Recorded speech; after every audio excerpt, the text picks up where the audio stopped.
Parce que parfois, sur un sprint, vous allez avoir 10, 15, 20, 50 idées. C'est top. Comment on priorise tout ça? Comment on se dit, cette idée-là, faut qu'on la teste avant la deuxième. Pourquoi? Comment on priorise tout ça? Pas parce que c'est le directeur ou c'est le head of marketing qui vous a dit c'est mon idée, du coup on la fait en premier. Non, ça marche pas comme ça. L'objectif, c'est de prioriser ça selon des modèles qui sont complètement objectifs, qui sont complètement neutres et qui vont être uniformisés pour tout le monde.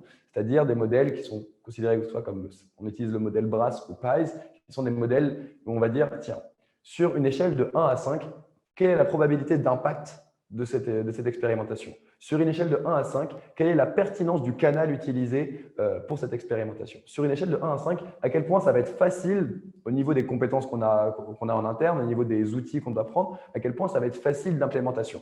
Et donc, à chaque fois, on va tout noter selon ces critères qui sont très objectifs et similaires à toutes nos expérimentations.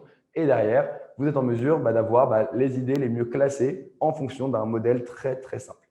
Accessible à tous, c'est un modèle qui est énormément utilisé en Silicon Valley. Donc, c'est le modèle en Silicon Valley, ils appellent ça le modèle ICE, c'est le score ICE. Donc, c'est impact, confidence et ease, c'est ça, impact, confidence and ease. Donc, tout ce qui est impact, confiance sur l'expérimentation et la facilité. Ensuite, l'étape de Outline Experiments. Donc ça, c'est l'étape de ce que je vous disais, c'était donc le design d'une expérimentation. C'est le moment où on fait une fiche technique de ce qu'on va présenter. Donc, on va dire, tiens, je pense que si je vais vous faire un exemple simple. Je pense que si je fais une campagne sur TikTok pour du recrutement pour Digital College, je pense que j'arriverai à avoir de meilleurs résultats que si je le faisais sur LinkedIn. OK, c'est mon hypothèse. Du coup, qu'est-ce qu'on fait? On va prendre la data historique des actions qui ont été menées sur LinkedIn. On sait que notre taux de clic, notre taux de conversion, il est, je ne sais pas, de 10%. Très bien. Donc, du coup, on va se dire, notre objectif, c'est de faire mieux que 10% de conversion pour les gens qui vont venir depuis TikTok. Très bien. Donc, maintenant, qu'est-ce qu'on va mettre en place? On va faire une vidéo peut-être plutôt humoristique pour essayer d'attirer, montrer qu'on est une école qui est cool, etc. Et derrière, on va définir les différents critères de succès. Il faut qu'on ait au moins 10% de conversion. Faut qu'on ait fait au moins, je ne sais pas, 10 000 vues. Il faut qu'on ait fait ci, il faut qu'on ait fait ça. On va mesurer le nombre de gens qui ont cliqué par rapport au nombre de gens qui ont cliqué, combien on convertit derrière, etc. etc. L'objectif, c'est ça. C'est vraiment de mettre toute une fiche technique. Avant même de le lancer, on se dit ce qu'on va aller mesurer. On se dit quel va être notre critère de succès. On se dit ce qui va permettre justement, voilà. On va avoir des critères de succès, mais on va aussi avoir des choses qui vont nous permettre de tirer des apprentissages. Et ça, c'est extrêmement important. Pourquoi ça a marché? Pourquoi ça n'a pas marché? Et ça, tout le monde ne se pose pas la question. Il y en a qui vont se dire « Ah, ça a marché, tant mieux ». Et ils vont continuer, ils vont passer à autre chose. Non, si ça a marché, pourquoi ça a marché? Pour comprendre, pour que la prochaine fois, on soit en mesure de répliquer ça et à plus grande échelle sur d'autres réseaux, sur d'autres canaux, parce qu'on aura compris que ça plaît à notre audience. Donc ça, c'est extrêmement important de pouvoir récolter de la donnée qualitative. C'est ce qu'on appelle la soft data. Ensuite, quatrième étape, là, on va passer justement sur l'étape où on expérimente. Je ne sais pas si tout le monde est déjà familier avec la façon de travailler donc en sprint, la méthode un peu agile. Donc, on travaille sur sprint de 2 à 3 semaines avec pour objectif, on se dit, OK, le lundi, voilà combien de temps on a disponible sur les 3 prochaines semaines. OK, donc moi, j'ai un jour et demi. Toi, tu as 2 jours. Toi, tu as 3 jours. OK, ça nous fait 1 heure. Ça nous fait 6 jours d'exécution. En 6 jours d'exécution, qu'est-ce qu'on peut faire? On peut faire cette expérimentation-là, celle-là, celle-là, celle-là. OK, on peut en faire 5. Top. On se lance, pendant 3 semaines, on exécute. Donc, on est là, on met toutes les choses en place. Et à la fin de ces 3 semaines, on fait quoi? On analyse la data. On va aller analyser la donnée. Et si vous faites ces 4 premières étapes sans faire la dernière, là, ça pose problème. Parce que ça ne sert à rien d'aller imaginer quelque chose, d'aller collecter de la donnée, de l'exécuter et de ne pas aller analyser les résultats. C'est ce qu'il y a de pire parce que quand vous terminez les résultats, quand vous terminez votre analyse de données, vous tirez des apprentissages de vos expérimentations et derrière, ça vous donne des idées pour les nouvelles et vous rentrez dans cette boucle d'expérimentation et donc vous rentrez dans ce gros process qui est en fait un process sans fin que vous continuez à implémenter tout au long justement de vos journées, de vos semaines, de vos mois, de vos années dans cette entreprise-là. C'est vraiment quelque chose que je recommande à tout le monde. On a plus de 16 000 alumni chez GrowthTribe qui ont utilisé ce process, qui ont pu mettre en place des expérimentations, qui ont pu créer de la croissance, qui ont pu avoir un impact positif, qui ont pu monter en compétences, qui ont pu être promus. Donc, c'est quelque chose qui marche. Ce n'est pas juste du blabla. Je vous recommande vraiment d'essayer de garder au moins ce mindset, même si vous n'arrivez pas à appliquer toutes les étapes comme ça, mais gardez ce mindset de j'y vais pour tester, je suis un testeur, je suis un scientifique. Et un scientifique, qu'est-ce qu'il fait? Il va tester des choses. Donc, imaginez si, quand vous vous mettez à tester quelque chose, vous deviez coder tout un site, coder tout un truc, tout faire à la mano, créer tous vos visuels sur InDesign, etc. Ce serait vachement long, vous allez perdre beaucoup de temps. Imaginez, voilà, vous voulez tester une proposition de valeur, une landing page, et que si jamais vous n'utilisez pas d'outil de no-code, vous allez devoir demander à un développeur de vous faire toute une page site web avec vos différents boutons, vos différents trucs. Ça va vous prendre beaucoup de temps, beaucoup de ressources, et votre expérimentation, elle ne sera pas rapide. L'objectif du growth, c'est de pouvoir faire de l'expérimentation rapide, des choses qu'on peut tester en 2 ou 3 semaines. Et une fois que vous l'avez testé, une fois que vous avez pu valider une hypothèse, valider quelque chose, là derrière, on peut passer à des outils où il va y avoir besoin de code pour pouvoir mettre ça de manière jolie, sympa, bien structurée, aux couleurs de la marque. Mais quand on va tester, les gros hackers, c'est comme un laboratoire d'expérimentation, limite interne à l'entreprise. Mais c'est vraiment, nous, on est là, on fait des tests. Si ça marche, on envoie ça aux équipes marketing, on envoie ça aux équipes développement, on envoie ça aux équipes produits pour que derrière, ils puissent mettre ça vraiment en production avec des vraies ressources.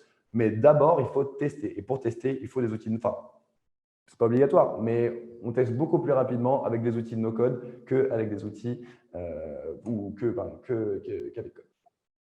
All right. Donc, pour vous donner un peu une idée là-dessus, à quoi ça correspond d'expérimentation? À l'heure actuelle, une bonne partie des entreprises, lorsqu'elles lancent des campagnes, des campagnes d'acquisition sur Facebook, sur LinkedIn, sur peu importe, ils vont se dire, OK, j'ai 10 000 € sur un mois, je lance une campagne, je mets directement tout mon budget et j'analyse à la fin de la campagne. Ce n'est pas forcément la bonne manière, parce que surtout si vous avez mal fait un ciblage, si votre landing page ne correspond pas, si vous n'avez pas un assez bon taux de conversion, que les gens ne comprennent pas ce que vous faites, etc., vous allez dépenser 10 000 € et à la fin, vous allez vous dire, OK, j'ai eu des résultats pas si ouf que ça. Et donc là, ça commence à payer et donc derrière, vous mordez un peu les doigts, vous dites, OK, j'ai dépensé 10 000 balles et j'ai eu la moitié des résultats attendus. Alors que quand vous faites dans une méthodologie plutôt de growth, une méthodologie plutôt d'expérimentation, où vous y allez petit à petit, vous allez valider des hypothèses petit à petit, et si ça marche, vous allez rajouter un peu plus de budget, puis redoubler le budget, puis redoubler le budget et l'investissement, etc. Et pour au final dépenser toujours 10 000 €, mais ce sera plus sous ce format-là. Ce sera un format où on dépense d'abord peut-être 1 000 €, puis ensuite on voit que ça a marché sur tel segment, du coup on va doubler, on va mettre 2 000 € là-dessus, puis on voit que ça continue de marcher, du coup on va remettre peut-être 3 000 €, puis une fois que ça a marché, là on en met 5 000, et derrière on aura dépensé toujours 10 000 €, mais avec beaucoup plus de résultats.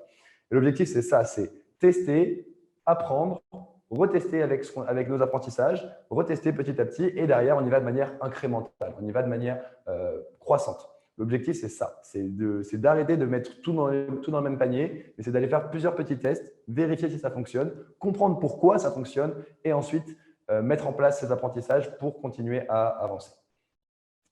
C'est clair pour tout le monde là-dessus? Du moins pour ceux qui ont les caméras allumées, je vois les hochements de tête, donc c'est cool. Top.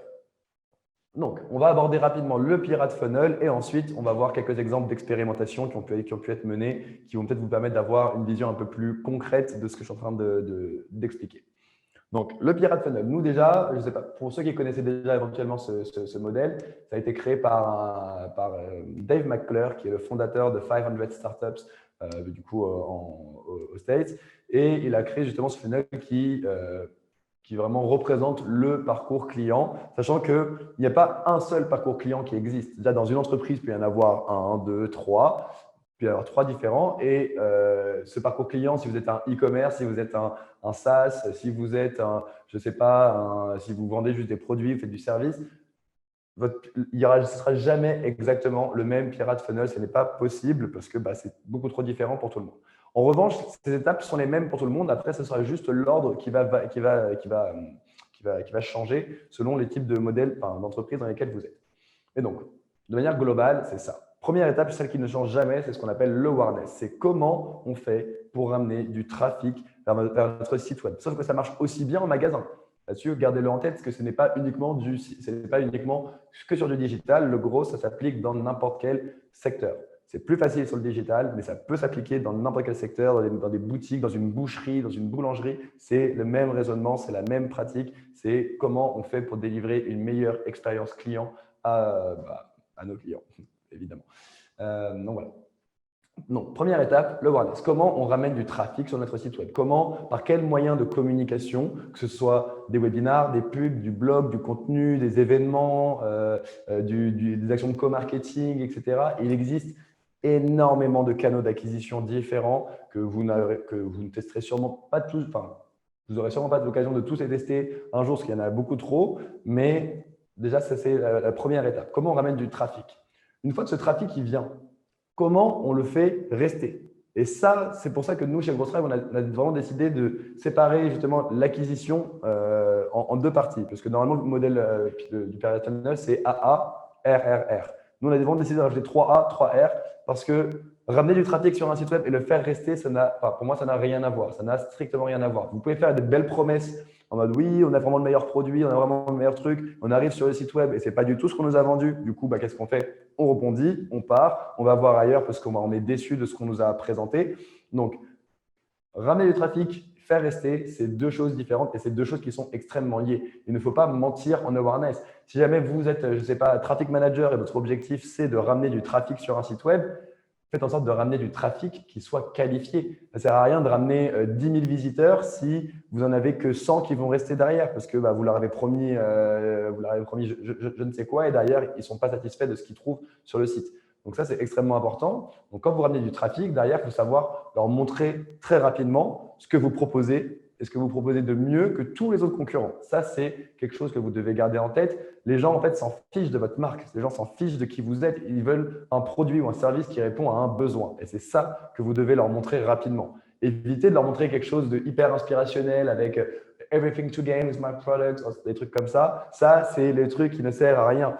Soyez inspirationnel plus tard. Soyez inspirationnel à un moment où les gens savent déjà ce que vous pouvez leur offrir. Si vous commencez déjà à leur dire, voilà, je suis le meilleur dans ci, dans ça, on s'en fout. Qu'est-ce que tu peux faire pour moi? Qu'est-ce que tu peux m'aider à faire? Comment je peux progresser dans ma vie grâce à ton service, grâce à ton produit? C'est ça que vous devez leur montrer en premier. Et une fois qu'ils l'ont compris, là, ayez votre branding, ayez votre storytelling, soyez vraiment naturel, vous leur vendez un petit peu du rêve. Ça, c'est normal, il le faut, mais pas sur la headline quand on arrive sur le site web. D'abord, il faut être clair, précis et concis parce que je ne sais pas pour vous, mais quand vous faites une recherche sur Google et que, je sais pas, vous cherchez, c'est pas, nouvel appartement ou nouveau truc, vous allez prendre les 4, 5 premiers sites qui vont être proposés et derrière, vous allez voir si rapidement vous comprenez ce qu'on vous propose ou sinon, vous passez au site d'après. Et c'est ça.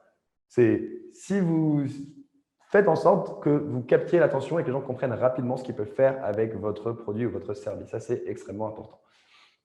Ensuite, l'activation. L'activation, c'est le moment où justement on va commencer à percevoir la valeur ajoutée du produit et qu'on va se dire, OK, en fait, on me propose quelque chose et ça a l'air de bien répondre à mon besoin, je commence à bien l'apprécier. L'activation, c'est extrêmement important. Notamment, j'imagine que là, vous avez tous un smartphone, vous avez tous des applications et vous avez tous des applications que soit vous avez téléchargées mais jamais ouvertes, soit vous les avez téléchargées, ouvertes et plus jamais réouvertes depuis et elles sont en train de mourir dans un dossier dans la 3e page de votre téléphone. Donc ça, c'est quelque chose qui arrive assez fréquemment et j'en suis un des premiers témoins. Et donc ça, justement, toutes ces applications que vous n'utilisez pas, ce sont des applications où vous n'avez pas été activé. Vous n'avez pas perçu la valeur ajoutée de cette application, du moins pas assez rapidement, ou du moins ça ne répond pas forcément à un besoin ou à un problème venant de votre part. Et donc, c'est ça. Votre objectif, c'est de faire en sorte d'activer un maximum de personnes, de leur montrer très rapidement, OK, je vous ai fait une promesse en acquisition, je vous ai dit que j'étais en mesure de vous apporter telle réponse. Et l'activation, c'est la réponse à cette promesse. C'est le moment où on va se dire, je vais vous montrer ça, pas quelques exemples juste après, mais c'est assez important. Et forcément, chaque étape est liée avec celle d'avant. Le awareness avec l'acquisition avec l'activation, etc. Donc, tout est intimement lié. Ensuite, le revenu. Mais là après, derrière, c'est vraiment l'étape qui bouge le plus. Mais le revenu, c'est comment on trouve le bon business model, le bon pricing, le bon moyen de faire de l'upsell. Ensuite, la rétention, ça c'est comment vous faites en sorte que vos utilisateurs ils reviennent une fois qu'ils ont été activés, une fois que vous leur avez montré la valeur ajoutée de votre produit. L'objectif, c'est de faire en sorte qu'ils reviennent l'utiliser. Et la rétention se mesure de manière complètement différente en fonction de si vous êtes, je ne sais pas, un SaaS, imaginons, je sais pas, Prospecting, un outil d'automatisation sur LinkedIn, eux, leur rétention, ils vont la mesurer de manière mensuelle. Est-ce que vous continuez de payer votre abonnement tous les mois? Oui ou non? Après, il va y avoir aussi la rétention utilisateur. Est-ce que vous utilisez Prospecting tous les jours? tous les 2 jours, toutes les semaines, tous les mois. Et donc, c'est ça qui va être important, c'est qu'en fonction des différents types de produits ou services, il va y avoir une rétention qui va être calculée de manière différente. Donc, savoir s'ils reviennent utiliser notre produit ou s'ils continuent de dépenser sans l'utiliser. Et pourquoi ils dépensent sans l'utiliser. Derrière, chercher en fait la réponse, la corrélation derrière tout ça. Ensuite, le referral, ça c'est quelque chose d'extrêmement important et de beaucoup trop sous-estimé. Donc juste pour vous donner une idée, le referral c'est ce qu'on peut appeler la viralité. Donc il existe c'est la viralité. Donc, il existe 2 types de viralité, soit la viralité organique, soit la viralité artificielle. La viralité artificielle, c'est la plus facile à faire. Tiens, je te donne 10 € si tu partages ça à un ami. Hyper simple, Uber, etc. On connaît tous très bien. Par contre, le plus compliqué, c'est la viralité organique, ce qu'on appelle les growth loops, les boucles de croissance. Les boucles organiques, c'est-à-dire vous n'offrez rien. Vous n'offrez rien à vos utilisateurs, à vos clients, mais ils vous recommandent naturellement. Et pourquoi ils vous recommandent? Ils vous recommandent parce que votre produit est bon, parce que le service est bon, parce qu'ils sont satisfaits, parce qu'ils sont contents et qu'ils ont envie de partager ça à d'autres personnes pour que d'autres puissent en bénéficier. Et donc, en fait, là, c'est le moment où vous transformez vos clients en ambassadeurs. Et ça, c'est l'étape la plus importante. Et quand vous avez justement des boucles de croissance organique comme ça vous permet en fait de même plus vous focaliser sur le côté awareness acquisition. Parce qu'en fait, ça revient de manière complètement organique. Par exemple, chez GrowthTribe, on a un peu plus de 40% de referral. Donc, 40% des étudiants qui se forment chez nous ont été recommandés par quelqu'un en amont. Et donc, forcément, ça nous fait qu'on a beaucoup moins d'efforts à faire en awareness ou en acquisition parce qu'on a déjà quelque chose qui tourne tout seul où nos clients nous ramènent d'autres clients naturellement. Et donc, ça, c'est quelque chose que vous devez viser. C'est d'abord là-dessus que vous devez vous focaliser, c'est d'avoir une bonne activation, une bonne stratégie de pricing, une bonne rétention, et un bon referral. Et une fois que vous avez ces bons fondamentaux-là, là, vous pouvez vous focaliser sur l'acquisition, sur le awareness et mettre à fond des budgets là-dessus. Mais tant que vous n'avez pas cette partie produit qui est bonne, et dans ce cas-là, ça va poser problème. Et c'est pour ça que quand on est plutôt centralisé sur le marketing, le digital marketing, on est focalisé sur ces 2 premières métriques. Quand on fait du growth, on est focalisé sur l'entièreté du funnel. On traite la totalité du parcours client.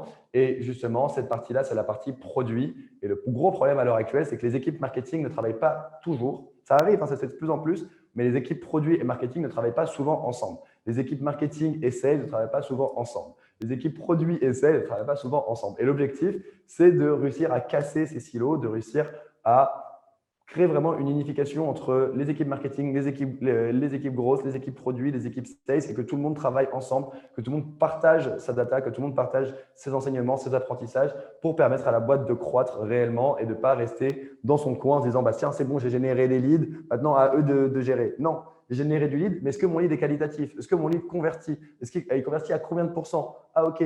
Du coup, c'est les leads qui proviennent de LinkedIn qui convertissent mieux. Ok, qu'est-ce qu'on a fait sur LinkedIn? Et derrière, on comprend la psychologie, on comprend ce qui marche. Donc voilà, pour vous donner une petite idée un petit peu de ce Pirate Funnel. Donc l'objectif, c'est ça, c'est d'enlever la barrière entre le marketing et le produit et d'avoir des teams qui fonctionnent ensemble. Voilà, petite citation de Jeff Bezos sur le fait que Amazon, s'il continue de surperformer, c'est parce qu'ils continuent de faire des expérimentations et qu'ils basent leur succès sur le nombre d'expérimentations qu'ils font par jour, par an, par mois. Et c'est ça qui leur permet d'être toujours au top, même s'ils ont certains défauts. Ça leur permet d'être toujours au top. Pourquoi? Parce qu'ils connaissent leurs clients, ils savent ce qui marche, ils savent ce qui ne marche pas. Et si vous regardez la croissance d'Amazon, vous regardez leurs 10 premières années, c'était assez calme. Les 10 années d'après, croissance explosive. Parce qu'ils ont continué d'expérimenter. Donc au début, ils ont commencé avec des livres, puis ils ont commencé à se rendre compte que ce que les gens aimaient vraiment, c'était quoi? C'est la livraison rapide. Donc ils ont accéléré, ils ont tout fait pour avoir la livraison la plus rapide au monde, et ce qui est maintenant le cas. Et une fois qu'ils ont réussi à avoir cette livraison la plus rapide, ils ont commencé à diversifier sur tout un portfolio de produits. Et du coup, ils sont devenus les leaders de la livraison la plus rapide dans le monde, sur quasiment sur une énorme variété de produits disponibles. Et c'est ça qui a fait le succès d'Amazon. C'est parce qu'ils ont expérimenté, ils ont compris ce qui plaisait vraiment à leurs clients. Et ce qui plaisait à leurs clients, c'était la rapidité. C'était tout avoir tout de suite. Et ça, ils l'ont bien compris. Et c'est comme ça qu'ils ont continué à croître aussi, enfin, pas facilement, mais aussi grandement. Et donc, c'est pour ça que j'ai envie de vous donner en tête, c'est continuer d'expérimenter. Donc ça, on l'a déjà vu. Et donc voilà pourquoi on est si fou d'expérimentation, parce que ça permet de continuer à avancer, ça permet justement de continuer à progresser et à ne pas stagner. Donc ce que je vous ai dit, c'était ça, c'est que la plupart des gens prennent des décisions sur leur instinct ou en devinant, ou parce que ça fait 10 ans qu'ils sont head of marketing dans la supply chain et qu'ils savent exactement ce qui marche dans leur secteur. C'est bien d'avoir des acquis, c'est bien d'avoir des compétences, c'est bien d'avoir de l'expérience, mais il ne faut pas sous-estimer la data. En général, lorsqu'on fait ça, on a soit de la chance, soit on a tort. Et pour vous montrer un peu ce côté à l'intuition, Airbnb, vous les connaissez tous. À un moment, ils se sont dit, bah, tiens, on s'est rendu compte dans la data qu'on n'avait pas assez de partage. Comment on fait pour que les gens ils partagent plus? Ils se sont dit, mais non, on ne va quand même pas changer le côté initial, donc la version de gauche, qui est la version de partage initiale d'Apple où on partage un produit, on partage sur les différents réseaux sociaux. Ils se sont dit, si on change cet écran-là, forcément, ça va réduire. Ils se sont dit, mais non, regardez, on a des chiffres, on a trop peu de gens qui partagent. Du coup, ça nous tue un peu notre référent.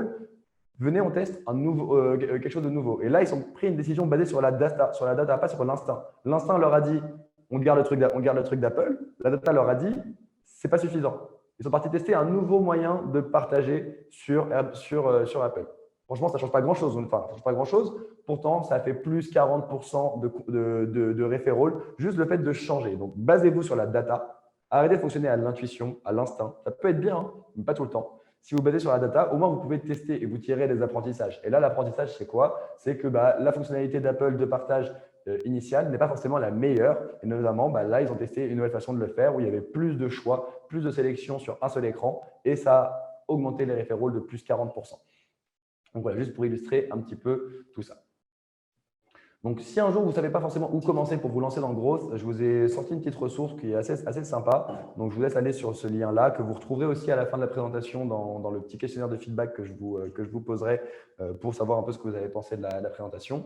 Et donc, sur ce lien, grow.ac/ladder, vous trouverez plein d'idées d'expérimentation sur du trafic, de la rétention, du referral, du revenu, de la conversion. Donc vraiment là-dessus, il y a pas mal de ressources qui pourront vous être utiles aujourd'hui, demain et même dans un an. En tous les cas, ce sont des bonnes pratiques qui sont assez valables, qui sont valables pendant assez longtemps de manière générale. Donc, exemple d'une expérimentation full no-code. Comme ça, on rentre un peu plus dans le sujet. Donc là, je vais vous présenter l'exemple de Max. Max, c'est un étudiant qui a pris un cours chez nous, du coup, il y a à peu près un an. Il a pris un cours de 6 semaines. Et donc, comme tous les étudiants qui viennent chez nous, on leur dit, voilà, l'objectif, c'est que pendant ce cours, tu commences à expérimenter, que tu appliques tout ce que tu vois en cours, que tu puisses commencer à le faire. Donc, lui, il bossait chez Mr Green Electric. Donc, ils font du leasing de voitures électriques, notamment des Tesla. Donc là-dessus, OK. Max, pour vous donner une idée, il était sales. Donc, il était sales junior, il venait de sortir d'études. Il n'avait jamais fait de marketing digital, il n'avait jamais touché à des landing pages, il n'avait jamais fait tout ça. Il s'est dit, OK, là, moi, je suis sales.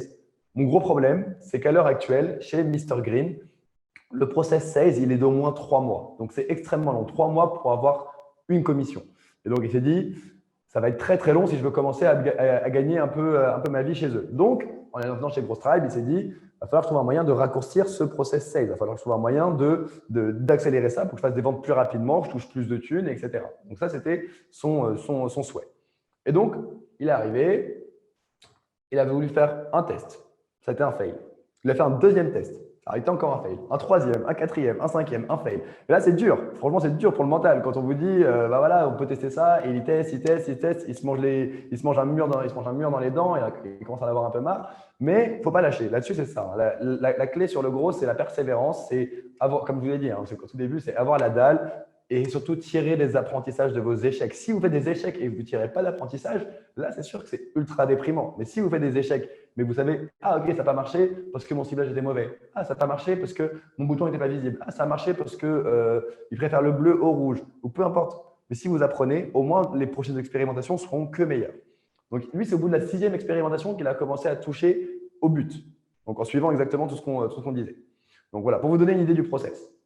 Quand on voulait louer une voiture chez Mr Green, on arrivait sur leur site, on cliquait, on avait donc 3 call to action différents pour qu'on puisse y aller. Donc là, il fallait cliquer sur un truc. Quand on cliquait sur un de ceux-là, parce que ce n'était pas obligatoirement le bon, on arrivait sur un formulaire, on remplissait ce formulaire, puis ensuite, on allait recevoir un mail, puis un call, on allait devoir prendre un rendez-vous téléphonique avec un sales pour ensuite voir quels étaient les besoins. En fonction des besoins, ensuite l'inviter quelques semaines plus tard dans un showroom pour qu'ensuite les gens puissent tester la voiture, leur demander les personnalisations et qu'ils puissent repartir avec la voiture un mois plus tard. Est-ce que vous vous rendez compte d'à quel point ça a l'air compliqué, même moi en le disant, c'est assez épuisant. Et donc Max, il en avait marre de tout ça. Donc lui, son hypothèse, c'était est-ce qu'on peut créer un modèle d'onboarding en ligne? Est-ce qu'on peut créer un modèle d'onboarding directement en ligne où il n'y a pas besoin de passer par le call avec le sales, où tout se fait quasiment automatiquement et créer vraiment voilà, un self-onboarding et que les gens puissent limite payer comme ça sans devoir passer par un sales? C'était sa supposition. Donc, il s'est dit, OK, 6e expérimentation avec ce qu'il avait appris. Il s'est dit, OK, première étape, je vais faire de la pub. Je vais faire de la pub sur Facebook Ads. Je vais essayer de ramener du trafic qualifié pour qu'ils viennent louer des voitures. Donc là-dessus, on se dit, OK, première étape.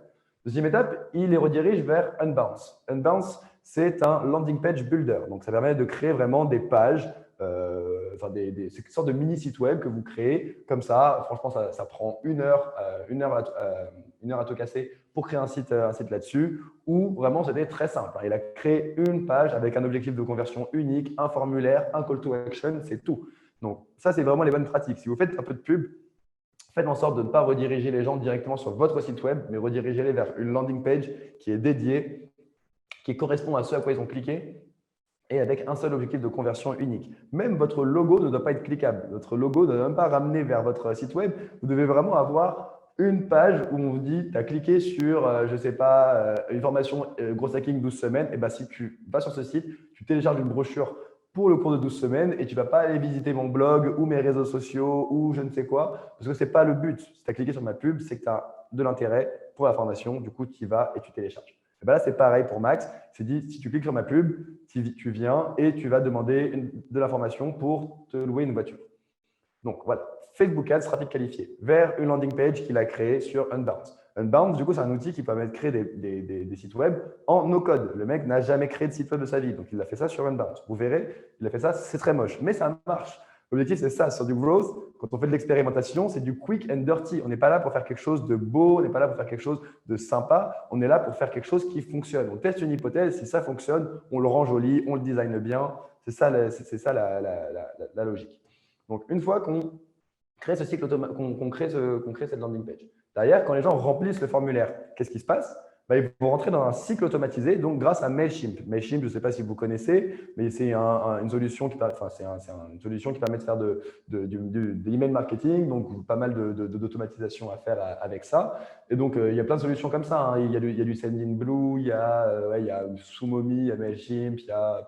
Même après, ils ont directement un CRM que vous utilisez. Si certains sont sur HubSpot ou Salesforce ou je ne sais quoi, il y a toujours des possibilités d'utiliser ce genre de cycle automatisé. Donc, du coup, il s'est dit, OK, les gens qui vont remplir ce formulaire, ils vont rentrer dans un cycle automatisé sur Mailchimp et je vais leur envoyer un mail. Et qu'est-ce qu'il y a dans ce mail-là? Un Typeform. Donc, Typeform, je ne sais pas si tout le monde connaît, c'est comme Google Form, mais en 10 fois mieux. En fait, vous n'avez juste pas l'impression d'aider un étudiant à finir sa thèse. C'est la petite blague qu'on aime bien faire, mais généralement, dès qu'on voit un Google Form, c'est « Hello, je dois finir ma thèse, voici un petit questionnaire pour que vous puissiez m'aider à faire mon mémoire. » Généralement, c'est souvent ça. Donc, les Typeforms ont des meilleurs taux de complétion, c'est un peu plus design. Il y a la possibilité de faire ce qu'on appelle des sauts logiques. Donc, c'est-à-dire, imaginez que vous participiez exactement, là dans le questionnaire que je vais vous envoyer à la fin, il y a un saut logique, c'est-à-dire à quel point avez-vous apprécié l'événement? Si vous mettez 8 ou plus, vous allez avoir la deuxième question qui va être qu'est-ce que vous avez plus apprécié? Si vous avez mis 7 ou moins, là, ce sera qu'est-ce qui aurait pu être amélioré? Et comme ça, en fonction, imaginez si quelqu'un me met 2 et je lui dis qu'est-ce que tu as le plus apprécié? C'est un peu logique. Là, au moins, ça permet vraiment d'avoir une arborescence sur votre questionnaire et de faire en sorte que, en fonction des choix des personnes, ils aient des questions qui soient adaptées derrière. Donc ça, c'est assez sympa. Donc voilà, 4 outils. Facebook Ads, Unbounce outil no-code, Typeform outil no-code, outil no-code qui marche plutôt bien, qui s'intègre sur plein de sites, etc. Et voilà son expérimentation. Donc maintenant, vous voyez, la landing page, il avait fait que ça. Très simple. Centré sur la conversion, hyper simple. Donc oui, c'est un Hollandais. Donc là, c'est genre les meilleurs modèles de Tesla S, etc. 4 champs, le nom et le prénom, l'email, le numéro de téléphone et l'adresse. Et ça, je ne sais plus ce que c'est. Et un call to action pour aller personnaliser sa voiture. Simple, hein. C'est moche, mais ça marche. Ensuite, il a créé un Typeform. Donc, comme vous voyez, là, ils peuvent donc personnaliser leur voiture. Ils choisissent les couleurs, les différents types de turbines, etc. Le cuir intérieur, un peu le design. Donc, il a fait tout ça. Ce n'est pas forcément très beau, mais c'est un système d'onboarding directement en ligne qui permet de ne pas poser toutes ces questions-là au téléphone et que tout soit fait automatiquement. Qu'est-ce qui s'est passé là-dessus? Les premiers signaux de cette expérimentation, c'est qu'il a pris 2 jours à mettre ça en place, alors qu'il n'avait aucune expérience dans le marketing digital. Il n'avait jamais touché à aucun de ces outils. Il a été tout seul à faire ça. Ses boss étaient contre. Hein. Ses boss, il a dit oui, tout ce que je vais faire ça. Ils ont dit non, non, tu es sales, tu prends ton téléphone, tu décroches et tu fais ce qu'on te dit. Donc, il n'était pas trop de cet avis. Il a préféré demander pardon à la fin plutôt que la permission et de rester bloqué. Donc, 2 jours pour faire ça. Il était tout seul. Il a dépensé 130 euros. 130 euros, 130 euros, c'est pour les outils. Ensuite, le coût du travail. Donc, ça, c'est vraiment son temps humain. Puis, ça, 5 à 8 euros par lead généré sur les Facebook Ads. Et le truc de ouf, c'est qu'au bout d'un jour, première vente. Alors finalement, c'est quelque chose qui prend 3 mois. En ayant fait cette expérimentation, où il s'est juste dit, bah, tiens, on va essayer de créer un système d'onboarding, etc., ça a tellement bien marché qu'il a fait une première vente le premier jour. Alors qu'il voulait faire ça sur 2 semaines et espérer peut-être faire une vente ou au moins un lead.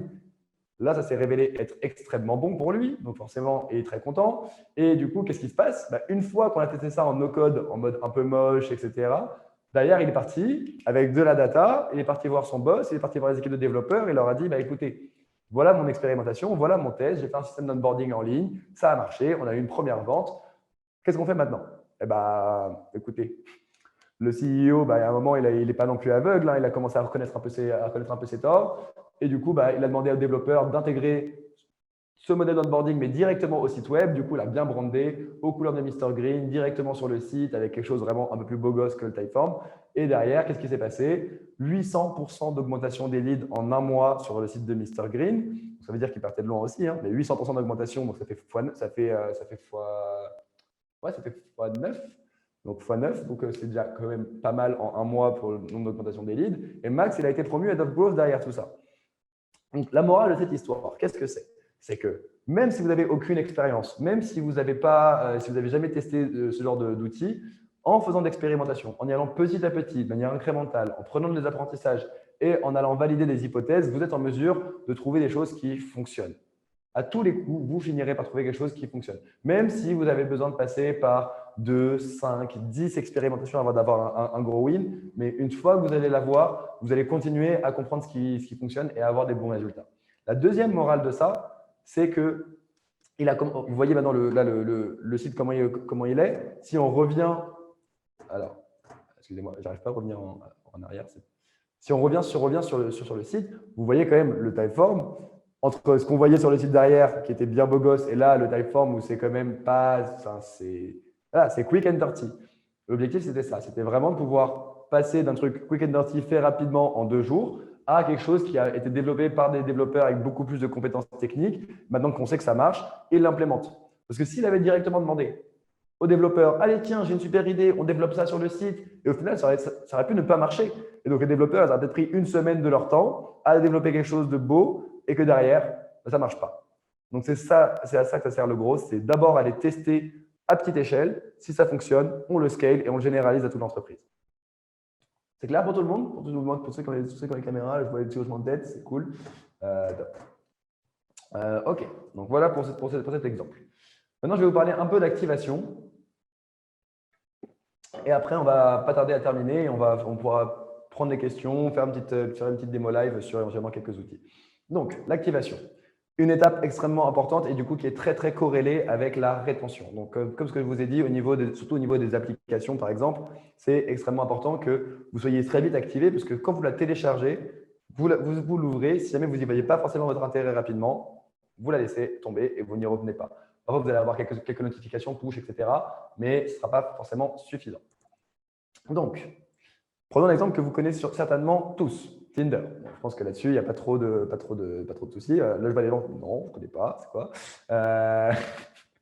du coup, non, Tinder, pour vous donner une petite idée, quand ils se sont créés, ils ont eu bizarrement beaucoup plus d'hommes que de femmes qui sont inscrits sur cette plateforme. Et ils ont eu un problème, c'est que les hommes ne trouvaient personne avec qui matcher. Du moins, ils matchaient très, très peu. Ce qui faisait que quoi? Imaginez, vous arrivez, on vous dit ouais, Tinder, c'est trop bien, tu rencontres des gens, tu peux prendre un verre et plus y affinité avec ces personnes-là. C'est trop bien, tu vas trop kiffer, vas-y, teste. Je dis ok, vas-y, lourd, je me lance, je teste et je ne matche pas. Écoutez, Tinder, c'est juste une application où on swipe à droite ou à gauche. Hein. Si on ne matche pas, il y a un moment, ça devient très, très vite chiant. Donc, qu'est-ce qu'ils ont fait, Tinder? En se rendant compte de leurs problèmes. Ils se sont dit, attendez, il y a plein de gens qui téléchargent parce qu'ils kiffent le concept. Par contre, ils n'arrivent pas à voir la valeur ajoutée du produit. Ils n'arrivent pas à comprendre pourquoi c'est ouf. Donc, du coup, qu'est-ce qu'ils ont fait? Ils ont créé des faux comptes. Jusqu'à ce qu'il y ait une masse critique d'utilisatrices, ils ont créé des faux comptes pour les faire matcher avec des hommes, pour engager des conversations, pour que les hommes se disent « Ah, mais trop bien, ça y est, je plais, il y a quelqu'un à qui je plais, enfin quelqu'un qui me plaît, à qui je plais aussi. » Du coup, tu es content, ça te flatte l'ego, tu es heureux, et tu reviens et tu recommences. Et c'est exactement la façon dont ils ont réussi à activer beaucoup plus facilement certains utilisateurs, parce que si vous arrivez sur Tinder et que vous n'avez personne avec qui vous matchez, bah Tinder, c'est juste une application où tu fais ça. Hein. C'est comme un balai, tu balais ton téléphone. Ça ne sert à rien. Donc, c'est ça qu'il faut comprendre. C'est comment vous trouvez un moyen d'activer vos utilisateurs, comment vous faites en sorte de leur montrer la valeur ajoutée de votre produit. Et ça, c'était vraiment au tout début. Maintenant, ils n'ont plus besoin de faire ça. Ils ont assez de monde. Mais c'était un des moyens pour eux d'activer plus facilement leurs utilisateurs. Ensuite, donc ça, c'est ce qu'on appelle du coup le wow moment. Le wow moment pour Tinder, c'est le premier match. Donc, s'il n'y a pas de premier match, les gens ne sont pas sensibles, ne sont pas réceptifs et ne reviennent pas sur l'outil. Et donc, ça, le wow moment, c'est présent dans toutes les entreprises. Et ça, ça définit de différentes manières. Mais si je vous demande là, si jamais vous êtes en entreprise, pour ceux qui sont en entreprise, si je vous demande c'est quoi votre wow moment, combien il y a d'étapes avant votre wow moment, combien de temps je dois utiliser votre produit, enfin, combien de temps il va se passer pendant que j'utilise votre produit avant que je découvre pourquoi c'est ouf.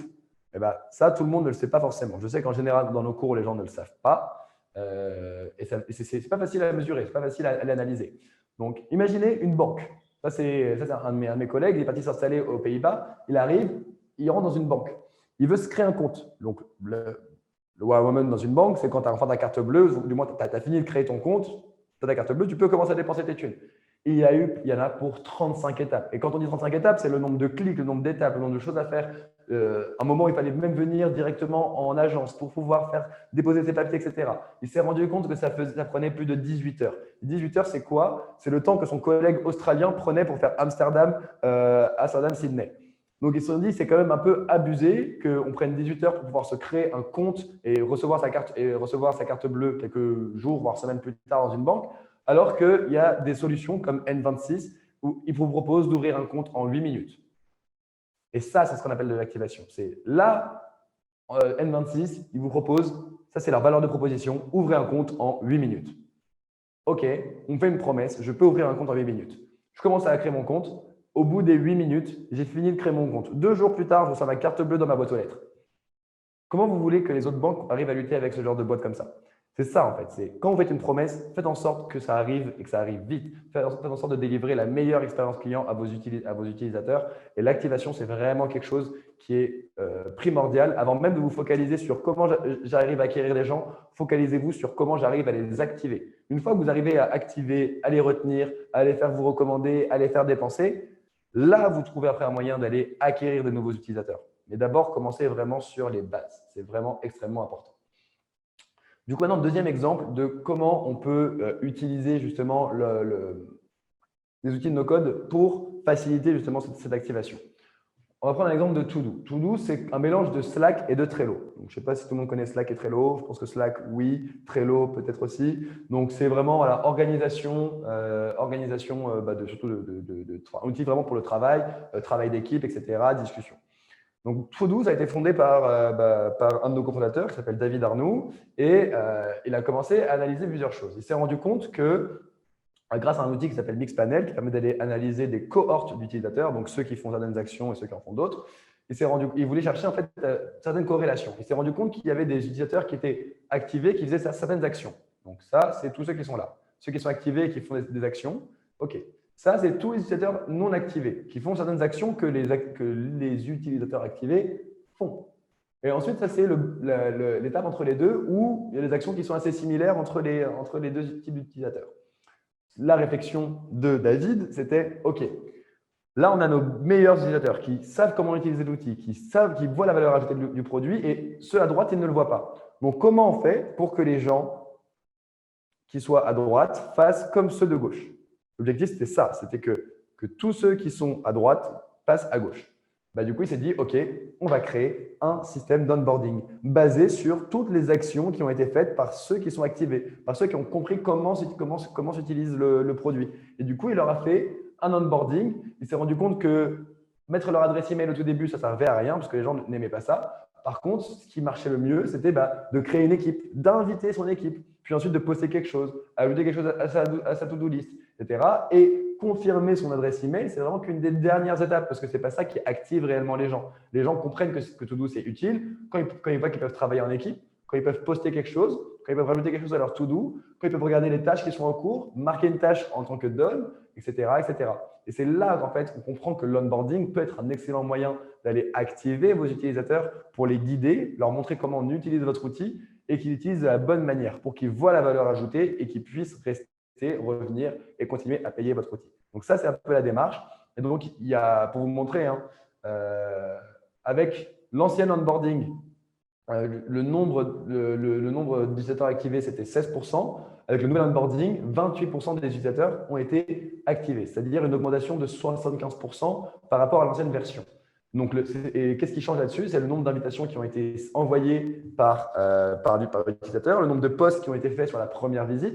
Et donc là, on se rend compte que grâce à un onboarding calqué sur nos meilleurs utilisateurs, on peut inciter des gens à adopter les bonnes actions et à bien utiliser notre produit. Et donc, pour ça, il a utilisé un outil qui s'appelle Help Hero. Donc, je ne sais pas si vous connaissez déjà, mais c'est ce genre d'outil qui est complètement no-code où vous arrivez et vous créez en fait un parcours pour que les gens puissent découvrir l'utilisation de votre outil, qu'ils puissent apprendre à utiliser votre outil de la bonne manière. Donc, que ce soit autant pour de l'acquisition, de l'activation. Il existe en fait des outils no-code qui vont vous permettre en fait d'aller répondre à un besoin. Et une fois que vous avez pu voir que cet onboarding marche bien avec un outil que vous avez pris comme ça, derrière, vous pouvez demander à un développeur de vous créer vraiment un onboarding qui est bien fait, qui reprend éventuellement votre charte graphique, qui est bien user-friendly. Mais au tout début, si vous n'êtes pas sûr, vous n'allez pas demander à quelqu'un de vous coder ça, de prendre 5 000 ou 10 000 euros pour vous coder votre onboarding et que derrière, vous vous rendez compte que ça ne marche pas. C'est ça qu'il faut.